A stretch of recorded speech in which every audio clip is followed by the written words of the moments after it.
vraies voix Sud Radio. Bonsoir Antoine. Bonsoir Frédéric, bonsoir à tous. Bon, les trois mots de l'actualité ce soir avec vous. On parle de Grèce, d'hommages et de maladies. Oui, la Grèce, bien sûr, qui est touchée actuellement, confrontée à d'importants incendies qui se sont rapprochés d'Athènes. À l'heure où on parle, le feu est maîtrisé mais pas encore éteint.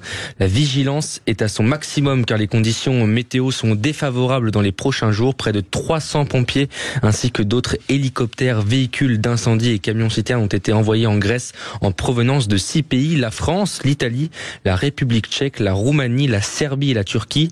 Le colonel Éric Vial, directeur départemental adjoint du SDIS de l'Hérault, chef du détachement français, expliquait ce matin sur BFM le dispositif des pompiers français sur place. À la demande des autorités grecques, la France a envoyé un détachement composé de 55 véhicules et 180 personnels à pied. Même si la situation est plus favorable aujourd'hui, effectivement, il faut rester très vigilant parce que les conditions météo sont assez défavorables pour les jours à venir. Donc la France a porté son assistance à la Grèce. Je suis allé ce matin au centre de coordination pour expliquer le dispositif qui était le nôtre et ce qu'on pouvait apporter aux Grecs et ensuite être prêt à intervenir en cas de nouveau départ. Les Français devraient rester jusqu'à 8 jours sur place maintenant. Bon, Raphaël Rémy-Leleu, ça fait partie de vos combats, vous écologistes, réchauffement de la planète, on y est, la Grèce c'est l'exemple par A plus B, c'est ça ? Bien entendu, et chaque été on se dit la même chose concernant les grands incendies qui peuvent avoir lieu en Grèce, en Espagne, mais aussi aux États-Unis ou encore il y a 2 ans de ça au Canada. On avait des milliers d'hectares de forêts boréales qui sont partis en fumée. Et puis, parmi mes combats, il y a bien entendu l'alerte sur le climat, mais aussi le soutien aux dispositifs de protection civile. Les sapeurs-pompiers de Paris savent à quel point je suis en soutien et je travaille sur leur dossier. Et là, on a 180 pompiers qui sont partis en Grèce. On a un mécanisme de protection civile européenne maintenant qui est à aider, à renforcer. Et j'espère qu'on sera en mesure de répondre aux crises qui vont continuer à s'accélérer, à devenir de plus en plus nombreuses et de plus en plus fréquentes. Michel Taube, vous qui avez cette vision internationale avec opinion internationale, c'est à se demander si la Grèce n'est pas en train de mourir, parce que ça se passe à chaque fois pendant sa période forte liée au tourisme. Alors elle ne meurt pas parce que la Grèce est très forte et le peuple grec va pas se laisser faire, j'ai envie de dire, mais c'est dramatique. C'est vrai que en 10 ans, je crois plus d'un tiers des forêts qui entourent Athènes ont disparu. Ça veut dire que dans 10 ou 20 ans, en fait, la géographie aura changé dans ce pays. Le dispositif que vous avez cité, madame, il est très intéressant, de soutien entre pays pour envoyer effectivement des hommes et des moyens en cas d'incendie. Et selon moi, il pourrait inspirer une réforme très profonde de l'Union européenne, qui est devenue une machine extrêmement complexe. Et Dieu sait que je suis vraiment très pro-européen. J'ai été dirigeant des jeunes européens fédéralistes étant jeune. Je suis très attaché à l'Europe, mais à une Europe profondément réformée. Et ce dispositif de solidarité qui est basé sur le volontariat des pays qui veulent bien, par exemple, envoyer des hommes, des femmes et des hommes pour lutter contre les incendies, je trouve qu'il pourrait inspirer une réforme complète de l'Union européenne. Ouais. Quant à la question de l'écologie, je vais vous dire, et des incendies, ça nous touche aussi en France. Il y a de plus en plus d'incendies mais pas qu'en plein été. Et cette année, moi, j'ai des pompiers, peu moins d'ailleurs. Oui, mais j'ai des pompiers qui me disent qu'en fait, la vigilance, même l'année dernière ou il y a 2 ans, il y a eu des incendies en Bretagne. Parce qu'en Bretagne, on a la saison des incendies ce qu'on n'avait jamais connu dans le passé. Et donc, si vous voulez, effectivement, il y a une menace climatique, c'est certain. Il y a à la fois un réchauffement climatique et un dérèglement climatique, et il faut évidemment y répondre et s'y adapter, et que les économies libérales s'y adaptent. Évidemment. Et peut-être, Corinne Tapiro, que les êtres humains se mettent à avoir un comportement un peu plus citoyen aussi. La difficulté, c'est qu'il y a quand même beaucoup de populations qui sont bien moins préparées à la prévention contre les incendies que par exemple la France ou l'Angleterre ou d'autres pays.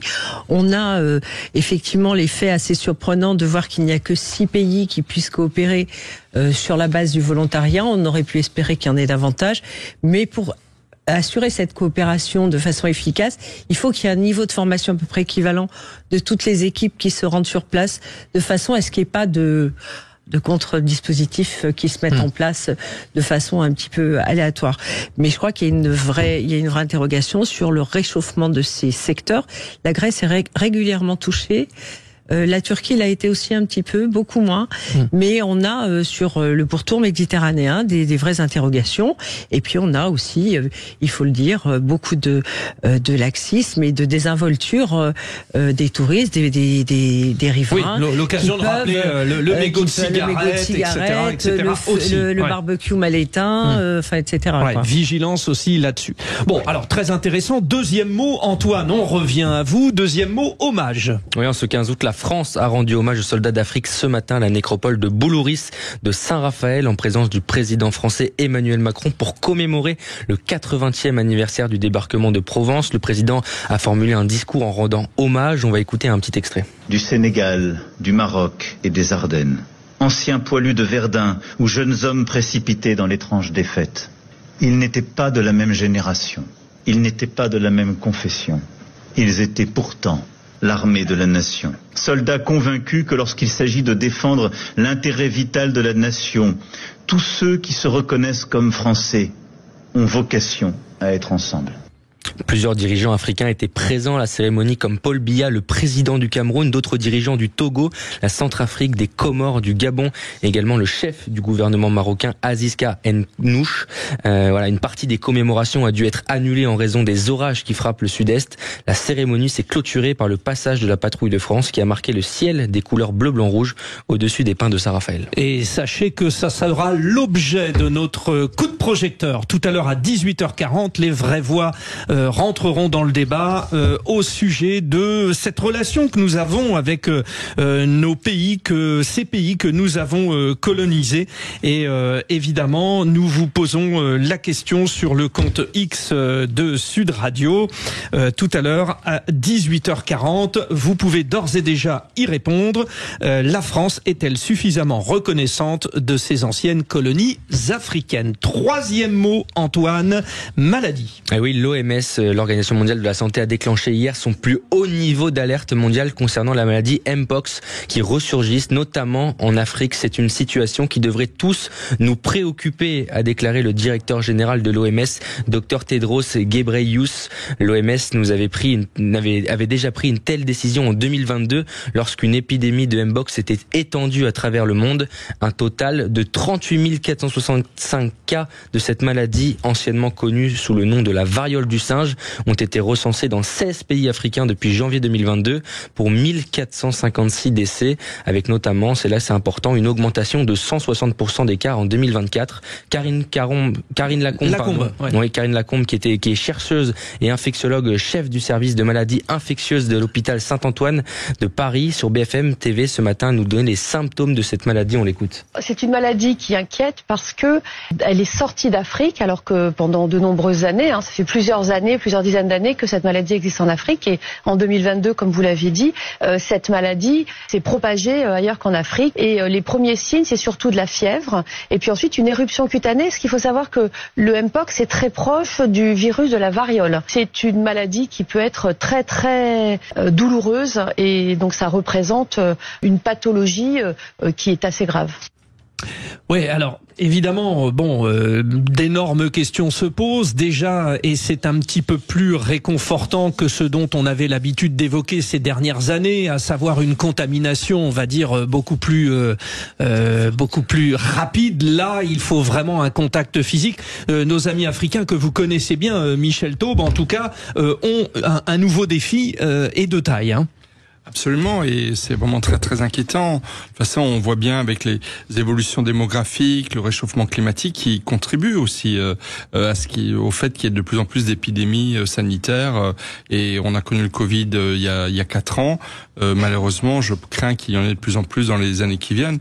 Après, il faut saluer la réaction très forte d'abord du système de santé africain, puisque c'est l'Union africaine, le dispositif de santé de l'Union africaine qui a réagi le premier, et ensuite l'OMS. Mais effectivement, il faut faire très très attention. Alors, il faut bien rappeler qu'il existe un vaccin, que ce vaccin est efficace, et que le défi maintenant, c'est d'arriver à en doter le plus grand nombre de personnes qui sont menacées par cette épidémie.